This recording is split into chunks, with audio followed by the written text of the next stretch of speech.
Doctor Ushma skin and hair clinic లో మీ చర్మం జుట్టు సమస్యలకు సరికొత్త పరిష్కారాలు అందిస్తున్నాం. మొటిమలు, చర్మ దురద, వయసు కారణంగా వచ్చే చర్మ సమస్యలు లేదా జుట్టు సమస్యలైనా మేము మీకు సరైన చికిత్సను అందిస్తాం. మా విజయవాడ మరియు మచిలీపట్నం బ్రాంచీల్లో మీకు సౌకర్యంగా సేవలు అందిస్తాం. అందరికీ నమస్తే అండి. సో తిరుమల లడ్డూ ప్రసాదంలో కల్తీ నెయ్యి కలిసిందా లేదా, అసలు ఈ నెయ్యిలో ఎంత మేరకు కల్తీ జరిగింది, ఏమేమి ఇంగ్రీడియంట్స్ వాడారు, ఇవన్నీ కూడా తెలుసుకోవడానికి, దీనిలో నిజమా అబద్ధమా తెలుసుకోవడానికి ఆల్రెడీ ఎన్డీడీబీ రిపోర్ట్ వచ్చింది. సీఎం స్థాయిలో చంద్రబాబు నాయుడు గారు ప్రకటన చేశారు. అలాగే టీడీపీ సోషల్ మీడియా వాళ్ళు వీళ్ళు చెప్పారు. దీనిలో రకరకాల వెర్షన్స్ వచ్చాయి. సో దీనిలో నిజాలు తెలుసుకోవడానికి ప్రభుత్వం సిట్ ఏర్పాటు చేసింది. ఒక ఐజీ రేంజ్ అధికారి అలాగే ఒక డిఐజీ గారు, ఒక ఎస్పీ, వీళ్ళ ముగ్గురితో సహా వాళ్ళ స్టాఫ్ సిబ్బందిని కొంతమందిని ఇచ్చి సిట్ ఏర్పాటు చేసింది. ఈ సిట్ దర్యాప్తు 4 రోజుల నుంచి కూడా తిరుమలలో కొనసాగుతోంది.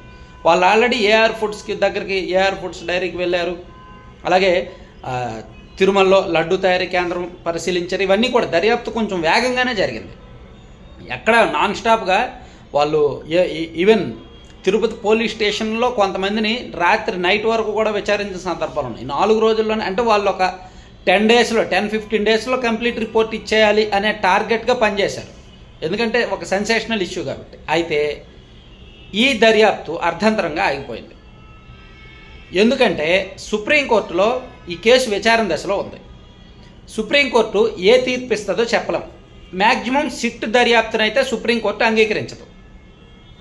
వేస్తే సిబిఐ దర్యాప్తు లేదా ఈ విశ్రాంత న్యాయమూర్తుల ఆధ్వర్యంలో ఒక టీం దర్యాప్తు ఉండొచ్చు.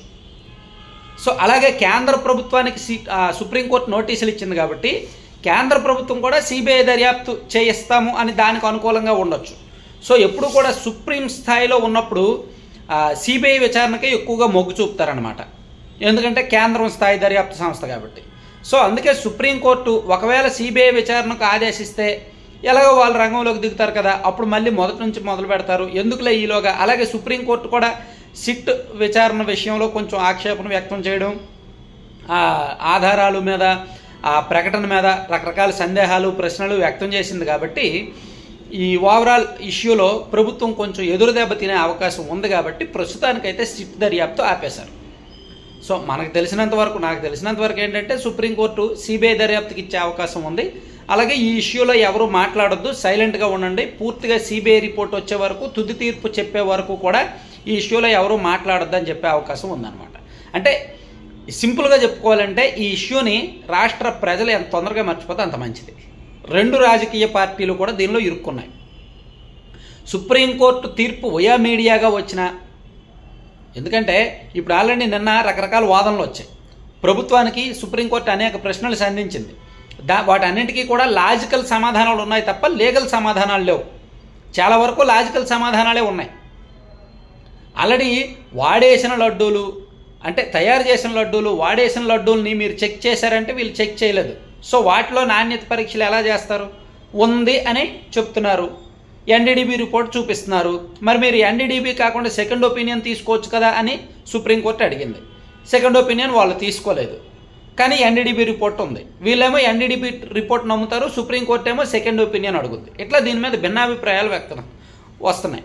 కాబట్టి సుప్రీంకోర్టు తీర్పు వయా మీడియాగా ఉంటుంది. ఇటువంటి సున్నితమైన అంశాల్లో వాళ్ళు ఖచ్చితమైన తీర్పు చెప్పరు.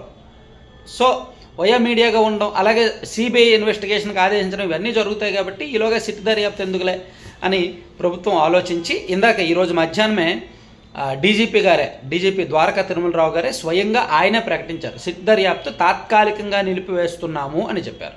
తదుపరి సుప్రీంకోర్టు ఉత్తర్వులు వచ్చిన తరువాత ఒకవేళ సుప్రీంకోర్టు సిబిఐకి ఆదేశిస్తే సిబిఐ చూసుకుంటుంది, లేదా సుప్రీంకోర్టు సిట్ దర్యాప్తు కొనసాగించండి, మాకు రిపోర్ట్ ఇవ్వండి, ఆ రిపోర్ట్ను బట్టి మేము నిర్ణయం తీసుకుంటామని చెప్తే అప్పుడు సిట్ దర్యాప్తు కొనసాగుతుంది అన్నమాట.